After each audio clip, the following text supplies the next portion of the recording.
ക്രൂരമായിട്ട് മർദ്ദിച്ചതാണ്. അവർ 3 പേരുണ്ടായിരുന്നു. അതിൻ്റെ ബാക്കിൽ വേറെ കുറേ പേരുണ്ടായിരുന്നു. ഒരാൾ ആദ്യം ബാക്കിൽ നിന്ന് തലക്കടിക്കാം, അതിനുശേഷം ഇവന് മുഖത്തടിച്ച് പിന്നെ അവിടുന്ന് വലിച്ചു കൊണ്ടുപോയി. അന്ന് സംഭവിച്ചത് ഉച്ചയ്ക്ക് എനിക്ക് കാതർകരിപ്പൊടി വാട്സപ്പിൽ കോൾ ചെയ്തു. അന്ന് പിന്നെ ഒരു മെസ്സേജ് അയച്ചു, പിന്നെ ഞാൻ കാതർകരിപ്പൊടിയാണ്, ഒന്ന് കാണണം, പിന്നെ സംസാരിക്കണം എന്നുണ്ട്. പിന്നെ ഞാൻ റിപ്ലൈ കൊടുത്തു. പിന്നെ ആളെനിക്ക് വാട്സപ്പിൽ വിളിച്ചു. അപ്പോൾ എന്താ മാറ്റർ എന്ന് പറയുമ്പോൾ, ഇഷാക്കും നീ എന്തെങ്കിലും സാമ്പത്തിക ഇടപാടുണ്ടോ ചോദിച്ചു. സ്വാഭാവികമായിട്ട് സാമ്പത്തിക ഇടപാടുണ്ട്. ഇഷാക്കിൻ്റെ വെണ്ടറാണ് അവിടെ, നമ്മളവിടുന്ന് സാധനം വാങ്ങിക്കുന്നതാണ്, ഞാൻ അവിടെ ക്ലൈൻ്റാണ്. പിന്നെ ഒന്ന് കാണാൻ പറ്റുമോ, പേഴ്സണൽ കാണാമല്ലോ. എന്നിട്ട് ആദ്യം കാസർഗോഡ് ടൗണിൽ വാ, അവിടെ നിന്ന് കാണാമെന്ന് പറഞ്ഞു. ഞാനവിടെ എനിക്ക് എന്തായാലും ഫാമിലിയെ ഡ്രോപ്പ് ചെയ്യാനുണ്ടായിരുന്നു. നേരെ അവരെ ഡ്രോപ്പ് ചെയ്തിട്ട് നേരെ അവിടെ കാസർഗോഡ് ടൗണിൽ എത്തിയപ്പോൾ വിളിച്ച് പറഞ്ഞു അണങ്ങൂർ വാന്ന് പറഞ്ഞു. അങ്ങനെ അണങ്ങൂർ പോയി ഇറങ്ങി. പിന്നെ അവിടുന്ന് എഗെയിൻ സെയിം ക്വസ്റ്റ്യനോ, പിന്നെ ഇഷാക്കായിട്ട് സാർ ഉണ്ട് സാമ്പത്തികമായിട്ട് എപ്പോൾ ക്യാഷ് കൊടുക്കുന്നു പറഞ്ഞു. ഞാൻ പറഞ്ഞു ക്യാഷ് കൊടുക്കാൻ അത് ബിസിനസ്സാണത്, അത് ക്യാഷ് കൊടുത്തുകൊണ്ടുണ്ട്. പിന്നെ എപ്പോൾ കൊടുക്കുന്നു എഗെയിൻ റിപ്പീറ്റഡ് ക്വസ്റ്റ്യനോ.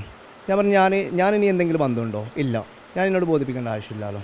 എന്താ എൻ്റെ അടുത്ത് നീ ബോധിപ്പിക്കണ്ടേ? എനിക്ക് ബോധിപ്പിക്കേണ്ട, ഞാനായിട്ട് ഒരു ബന്ധമില്ല, പിന്നെ നിന്നെ ബോധ്യപ്പെടുത്തണ്ടേ? അപ്പോൾ എൻ്റെ അടുത്ത് പറഞ്ഞു പിന്നെ ഞാൻ ആരാണെന്ന് അറിയാമല്ലോ. നീ ആരാണെന്ന് എനിക്കറിയാം, കാതർകരിപ്പൊടിയാണ്. പിന്നെ നീ ഇത് ഇപ്പോൾ പിന്നെ എൻ്റെ അടുത്ത് നേരെ സംസാരിക്കുന്നത് എനിക്ക് നല്ലത്. ഞാൻ എൻ്റെ അടുത്ത് സംസാരിക്കേണ്ട ആവശ്യമില്ല. നീ ഞാനായിട്ട് ഒരു ബന്ധമില്ല. ഇത് എങ്ങനെയാണ് ഇഷാക്കിനെ വിളിക്കുക? ഇഷാക്കല്ലാണ്ട് നിനക്ക് എൻ്റെ അടുത്ത് പറയാൻ പറ്റില്ല മനുഷ്യൻ. ഞാൻ പറഞ്ഞു നിൻ്റെ അടുത്ത് പറയാൻ നീ ആരാ? ഞാൻ നിൻ്റെ അടുത്ത് പറയേണ്ട ആവശ്യമില്ല. അതെനിക്ക് നല്ലപോലെ ട്രിഗറായിരുന്നു. പിന്നെ അത് കഴിഞ്ഞിട്ട് പിന്നെ നീ ഇവിടെ വന്നിട്ട് ഡയലോഗ് കളിക്കണ്ട, ഇതെൻ്റെ നാടാണ് പറഞ്ഞു. ഞാൻ എവിടെ ആയിക്കോട്ടെ, ഞാൻ എൻ്റെ അടുത്ത് പറയേണ്ട ആവശ്യമില്ല. പിന്നെ അതിന് ശേഷം എൻ്റെ കൂടെ ഉണ്ടായിരുന്ന ബാക്കി 2 പേര്, ഒരാൾ ആദ്യം ബാക്കിൽ നിന്ന് തലക്കടിക്കാം, അതിന് ശേഷം ഇവന് മുഖത്തടിച്ച് പിന്നെ അവിടുന്ന് വലിച്ചു കൊണ്ടുപോയി. പിന്നെ അതിന് ശേഷം ഒരു എന്താ പറയുക, എന്തൊക്കെയോ കൊണ്ട് ചെവിൻ്റെ ബാക്കിലും മുമ്പിലൊക്കെ വരക്കാം, ഇൻ്റർലോക്ക് കൊണ്ട് തലക്കടിക്കുക. ആദ്യം അടിക്കുന്ന സമയത്ത് ഞാൻ മാറുന്നതാണ്. പിന്നെ രണ്ടാമത് അടിച്ചപ്പോൾ എൻ്റെ കണ്ണിനെ കൊണ്ട്, അതൊക്കെ ആ വിഷ്വൽസിലുണ്ട് കാണാൻ ഞങ്ങൾക്ക്. പിന്നെ അതായത് അന്ന് നടന്ന ആ സംഭവം. പിന്നെ ഇതിൻ്റെ ആ ഒരു ബാക്കിലുള്ള കണ്ടക്സ്റ്റ് എന്ന് വെച്ചാൽ ഭയങ്കര ക്രൂരമായിട്ട് മർദ്ദിച്ചതാണ്. അവർ 3 പേരുണ്ടായിരുന്നു. അതിൻ്റെ ബാക്കിൽ വേറെ കുറേ പേരുണ്ടായിരുന്നു. പിന്നെ ഇവർ 3 പേരും ബാക്കിൽ നിന്ന് കൈപിടിക്കുക, പിന്നെ ഈ പറഞ്ഞ കാതർകരിപ്പൊടി വന്നിട്ട് നെഞ്ഞിലടിക്കുമ്പോൾ ഞാൻ പറയുന്നത് നെഞ്ഞിലടിക്കല്ല, കാരണം എനിക്ക് കഫിൻ്റെ ഒക്കെ ഇഷ്യൂ ഉണ്ട്.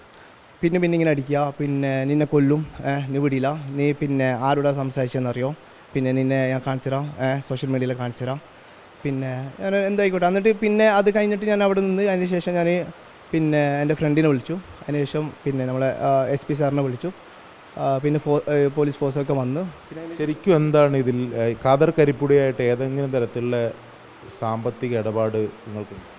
കാതർകരിപ്പൊടിയായിട്ട് ഞാൻ എൻ്റെ ലൈഫിൽ ആദ്യമായിട്ട് കാണുന്നതന്നെ കാതർകരിപ്പൊടി അന്നാണ്. അതിന് മുമ്പ് നമ്മൾ ആ മെഡിക്കൽ കോളേജിൻ്റെ ഇഷ്യൂസിൻ്റെ അന്ന് സമരത്തിൻ്റെ അന്ന് ഞാൻ കണ്ടിട്ടുണ്ട് മൂപ്പരെ. എന്താ ശരിക്കും സാമ്പത്തിക നമ്മൾ പിന്നെ അവിടുന്ന് ഈ ഇഷാക്ക് എന്ന് പറയുന്ന വ്യക്തിയുണ്ട്, അവൻ്റെ കടയുണ്ട് സ്മാർട്ട് ബിൽഡേഴ്സ് പറഞ്ഞിട്ട്, അവിടുന്ന് നമ്മൾ സാധനം വാങ്ങിക്കുന്നുണ്ട്, പിന്നെ പേയ്മെൻറ്റ് കൊടുക്കുന്നുണ്ട്. മൊബൈൽ ആക്സസറി മൊബൈൽ ആക്സസ് നമ്മൾ വേറെ സോഴ്സിങ് ഉണ്ട്, ചില സമയത്തേക്ക് ഷോർട്ടൊക്കെ വരുമ്പോൾ അവിടുന്ന് വാങ്ങിക്കാറ്. അപ്പോൾ അവിടുന്ന് വാങ്ങിക്കുന്നുണ്ട്, പേയ്മെൻറ്റ് കൊടുക്കുന്നുണ്ട്. യുദ്ധത്തിൻ്റെ കോൺഫ്ലിക്റ്റ് കാരണം എല്ലാവർക്കും ബുദ്ധിമുട്ടായ പോലെ നമ്മൾക്ക് ബുദ്ധിമുട്ടായതാണ്. ഇതൊരു പേഴ്സണലി വാങ്ങിയ കടോ കാര്യങ്ങളൊന്നുമല്ല, ഇതൊരു ഒരു പിന്നെ എന്താ പറയുക കച്ചവടത്തിൻ്റെ ഭാഗമായിട്ടുള്ളതാണ്. പിന്നെ ഈ പറഞ്ഞ കഴിഞ്ഞ മാസം, അതായത് എൻ്റെ കയ്യിൽ സ്റ്റേറ്റ്മെൻ്റ് ഉണ്ട്. ഈ ഇഷ്യൂ നടക്കുന്നത് 27 ശനിയാഴ്ച അന്നാണ്. അതിൻ്റെ ഒരു 4 ദിവസം 23-ാം തീയതി അന്ന് പേയ്മെൻറ്റ് കൊടുത്തിട്ടുണ്ട്. പിന്നെ 20-ാം തീയതി പേയ്മെൻറ്റ് എൻ്റെ ഓർമ്മ ശരിയാണെങ്കിലും. പിന്നെ അതിൻ്റെ മുന്നത്തെ ജൂൺ മാസത്തിൽ നിന്ന് 2 പ്രാവശ്യം പേയ്മെൻറ്റ് കൊടുത്തിട്ടുണ്ട്. അതിന് മുമ്പ് മെയ് മാസത്തിൽ 2 പ്രാവശ്യം പേയ്മെൻറ്റ് അവിടെ കൊടുക്കുന്നുണ്ട്. അപ്പോൾ ഇന്നലെ ഈ കാതർകരിപ്പൊടി പറഞ്ഞില്ലേ ഒരു വിവരമില്ല എന്നുള്ളത്. എൻ്റെ പാർട്ട്ണറുണ്ട്, ഈ കാതർകരിപ്പൊടി വിളിച്ചിട്ട് ഇഷാക്കായിട്ട് സാമ്പത്തിക ഇതുണ്ടോയെന്ന് ചോദിക്കുമ്പോൾ ഞാൻ ആദ്യം എൻ്റെ പാർട്ട്ണർക്കാണ് ചോദിക്കുന്നുള്ളത് അവിടെ പേയ്മെൻറ്റ് കൊടുക്കുന്നുണ്ടെന്ന്. അപ്പോൾ അവൻ എനിക്ക് സ്റ്റേറ്റ്മെൻറ്റ് അയച്ചു തന്നിട്ടുണ്ട്. എനിക്ക് ഉറപ്പാണ് എന്തായാലും നമ്മളെല്ലാ ശനിയാഴ്ച വിളിച്ച് സംസാരിക്കുന്നതാണ് പാർട്ട്ണറായിട്ട്. അപ്പോൾ അന്നേരം അവിടെ പേയ്മെൻറ്റ് കൊടുത്ത കാര്യമൊക്കെ സംസാരിക്കാറുണ്ട്.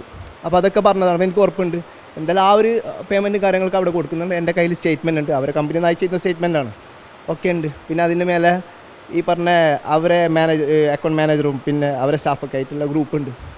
അതിൽ ഈ പറഞ്ഞ അക്കൗണ്ട് മാനേജറൊക്കെ അയച്ച സ്റ്റേറ്റ്മെൻറ്റിൻ്റെ കാര്യങ്ങൾ വാട്സപ്പ് ഗ്രൂപ്പ് ഇപ്പോഴും സ്റ്റിൽ എൻ്റെ ഫോണിലുണ്ട്, ഒക്കെ അവിടെ ഉണ്ട്. പക്ഷേ എനിക്ക് ഇപ്പോഴും ഒരു എന്താ പറയുക ഇഷാക്കിന് എന്നോട് ചോദിച്ചാൽ മതിയായിരുന്നു, അല്ലെങ്കിൽ ഞാൻ അന്നേരം ചോദിക്കുന്നുണ്ട്. ഇഷാക്കിൻ്റെ പാർട്ട്ണറാണ് എന്ന് പറഞ്ഞുകൊണ്ടാണോ കാതർകരിപ്പൊടി ഈ മർദ്ദിക്കുകയൊക്കെ ചെയ്യുന്നത്? അല്ല, ആദ്യമല്ല. പിന്നെ ഞാൻ ഒന്നും കൂടി ചോദിക്കുന്നുണ്ട്, നീ ആരാ ചോദിക്കാന്നുള്ളത്. അപ്പോൾ പിന്നെ അവൻ പറയുന്നത് എനിക്ക് എന്നെ അറിയില്ലേ, പിന്നെ ഞാൻ എന്താ ചെയ്യുന്നത്, നിന്നെ എനിക്കറിയാം കാതൽ കരിപ്പൊടിയാണെന്നുള്ള. പിന്നെ നീ ഇപ്പോൾ ഇവിടെ വന്നിട്ട് ഡയലോഗ് അടിക്കണ്ടേ, ഇതടിച്ച് കഴിഞ്ഞാൽ നാളെ എനിക്ക് ആ സോഷ്യൽ മീഡിയയിൽ കാണിച്ചു തരാം എന്നൊക്കെയുള്ള ഒരു ആ ഭീഷണി അന്നേരം തന്നെ ഉണ്ട്. അപ്പോൾ അതിനൊന്നും പിന്നെ നമുക്ക് ഒരു എന്താ പറയുക, ആ ഭീഷണിക്ക് വഴങ്ങുന്ന ഒരു വ്യക്തിയല്ല ഞാൻ. ഫസ്റ്റ് ഓഫ് ഓൾ ഞാൻ പറഞ്ഞു, നീ ആയിട്ടൊന്നും ഇടപാടില്ല, നീ ആരാ ചോദിക്കാൻ, നീ ആരാ ദാദാന്നുള്ള ചോദ്യം ഞാൻ ചോദിച്ചിട്ടുണ്ട്. കാരണം എൻ്റെ അടുത്ത് ഞാൻ അവനായിട്ട് ഒരു പിന്നെ സാമ്പത്തിക ഇടപാടോ ഒരു തരത്തിലുള്ള ഇന്നവരെ കണ്ടിട്ടില്ല. അന്നാണ് ആദ്യമായിട്ട് കാണുന്നത്. അതിന് മുമ്പ് കണ്ടത്, അതായത് ഫേസ് ടു ഫേസ് ഇൻട്രാക്ഷൻ അന്നാണ്. അതിന് മുമ്പ് കണ്ടത് ഞാൻ പറഞ്ഞില്ല എൻ്റെ മെഡിക്കൽ കോളേജിൻ്റെ അന്നാണ് ഞാൻ കാതൽ കരിപ്പൊടിനെ ആദ്യമായിട്ട് മുഖമായിട്ട് കാണുന്നുള്ളത്.